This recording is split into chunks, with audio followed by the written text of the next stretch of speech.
This is kvci.blogspot.com, YouTube George Boston Rhines, and I'm over in Morven at Uplift. What is Uplift, my beautiful brother?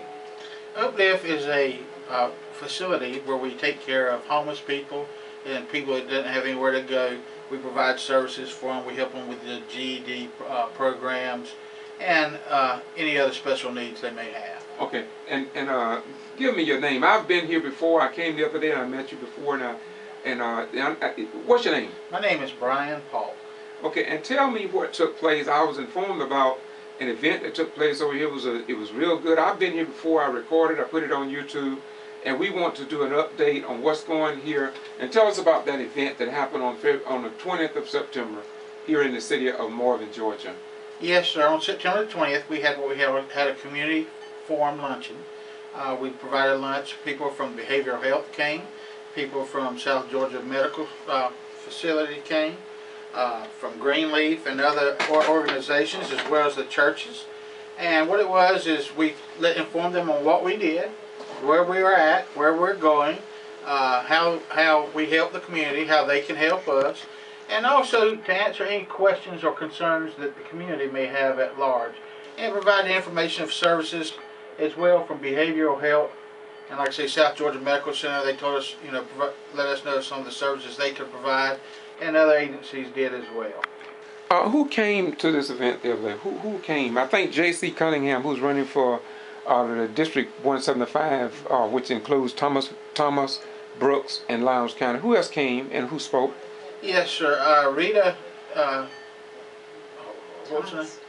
Thomas from Behavioral Health was our guest speaker. She did a great job. Again, we had several people that spoke, such as David Fountain. The different pastors opened up in prayer. Pastor Pitts, pastors.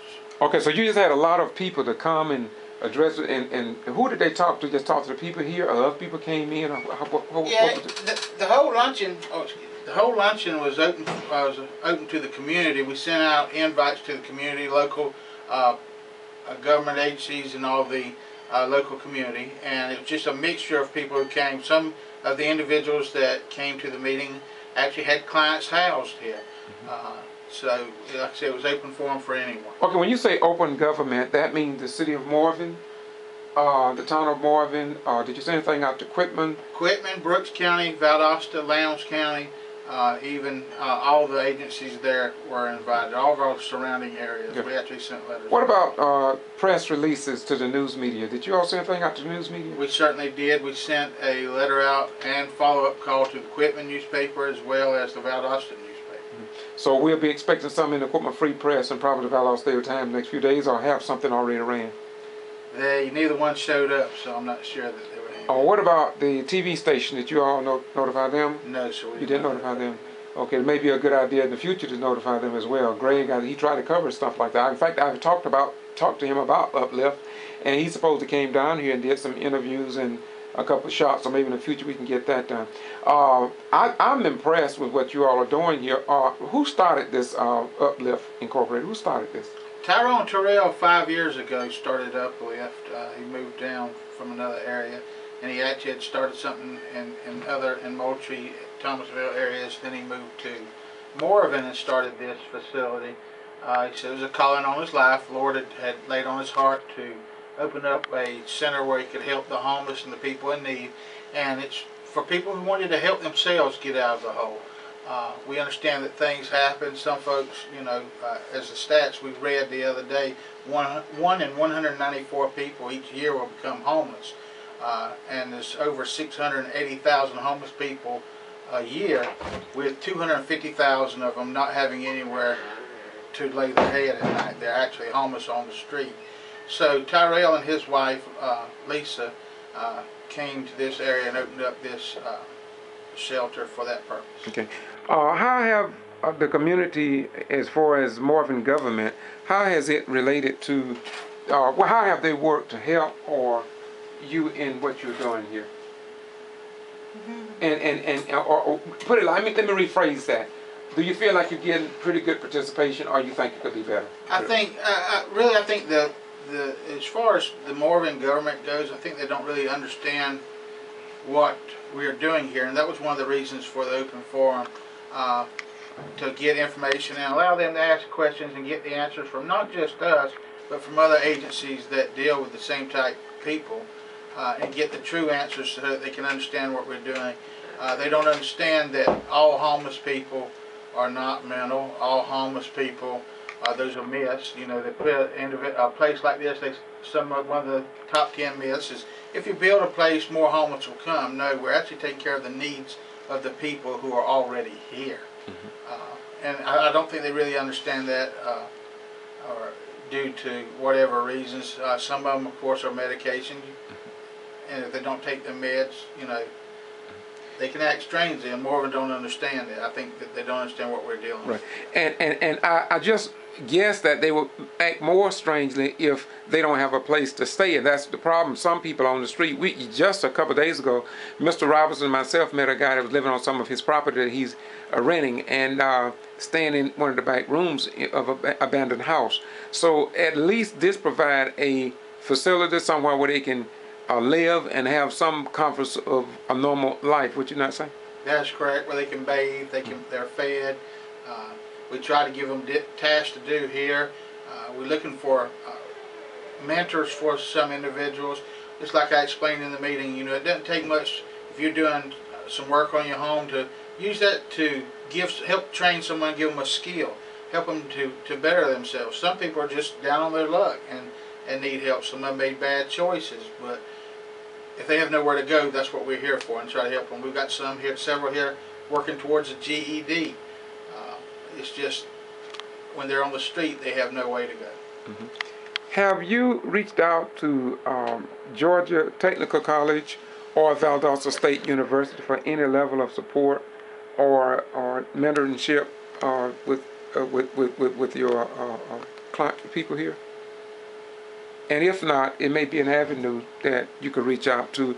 We work with the NAACP. We also work with other organizations who are trying to bring about a change. And so with that in mind, you may want to just reach out to them, and I'll try to assist in that area. Yeah, being relatively new here myself, I'm not sure who all we've reached out, but I know that there are several things in the mix that we're doing, so that would definitely be an avenue we need to explore. Okay. Let me get ask you one closing question here, and you've already given it, but I think the people that watch this on YouTube would want to know. What's your name once again? And in addition to your name, how did you become involved in Uplift? And well, that's two, and then I got one more. I don't want to crowd you too much. No problem. My name is Brian Polk, and actually myself, I was homeless. I was living in my pickup truck, and it's one of these catch-22s. I'll give you, for instance, how easy it is to get behind the 8-ball. I had stopped a job, was going to get a new job, and noticed my license expired. Well, I couldn't get a job till I had my license, so the new laws effective July the 1st told me I had to have a birth certificate to get a new license. So then I couldn't pick up my license because I didn't have a birth certificate. So I called Florida, where I was born, and they said I needed an ID to get a birth certificate. So there I am with no kind of ID to get an ID, and got myself in a jam. And I actually lived in my truck a few months, and then I had my computer, and I looked it up on the internet, as we do have a site, and found this location, and that's how I became involved. So you can see the vision that God gave Mr. Terrell, because you fell right into his vision by he felt a need. Am I correct? That is correct. I have been a manager of a personal care home before, as well as medical career field in the Air Force. And everything happens for a purpose, and there is a need here. I saw that soon after I got here, and you know, it's just I'm trying to repay now what they did for me. Okay, I retired Air Force, so I can identify with you. Now, how long was you in the military, Air Force? 10 years. 10 years. Oh, wow. Okay. Did you take that early retirement, or you just did 10 and got out? No, I separated after 10 years. Okay. You know, they came out with that policy where you stay 10, you could retire on some level. That was when I was in. I know things have changed. You're quite younger than I am. So anyway, any closing remarks you want to give to the general public about this facility Uplift?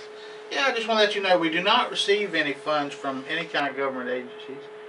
Donations are welcome, but more importantly, like if you go fishing, all the people here, some of them are not, some of them do have mental diseases, some do not.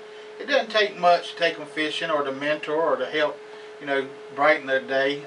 Feel free to call us at 229-775-3282. Oh, I'm sorry. Yeah, 3282. And if there's anything you can do for us, please don't hesitate to call. Okay, give us that phone number once again, and if you have a email address or a website as well. The phone number is 229-775-3282. Our email is upliftmorven, that's UPLIFTMORVEN @yahoo.com. And we have a website. You don't know what our website We'll get that. We'll get back with you on that later. But thank you so much for giving me the time. This is George Boston Rhines once again, and this is what I do. I go all around South Georgia. Been down to Port St. Joe, Atlanta with Judge Mathis, and record down there at Equipment 10 over in Brooks County, Thomasville, the candidates, Jacksonville with the NAACP, just all around. I've also traveled to Bentonville, Arkansas, to the home office of Walmart Stores Incorporated, doing this because this is what I do. I believe that the citizens of America, not just in South Georgia, have a right to know what's going on in their community. There's no reason for any American in 2012 being deaf, dumb, and blind to the times and unable to make intelligent decisions based on facts because the news media don't cover it. I want to say to Uplift, I'm so sorry, and I apologize on behalf of the Equipment Free Press, the Valdosta Daily Times, and other news media outlets here in South Georgia that may have never covered what you all are doing out here, because I look at the work out here as being grassroots. I see it as a way of taking people off the street, and it's just a good endeavor that God laid upon Brother Terrell. Thank you so much, and God bless you, my beautiful brother. Thank you.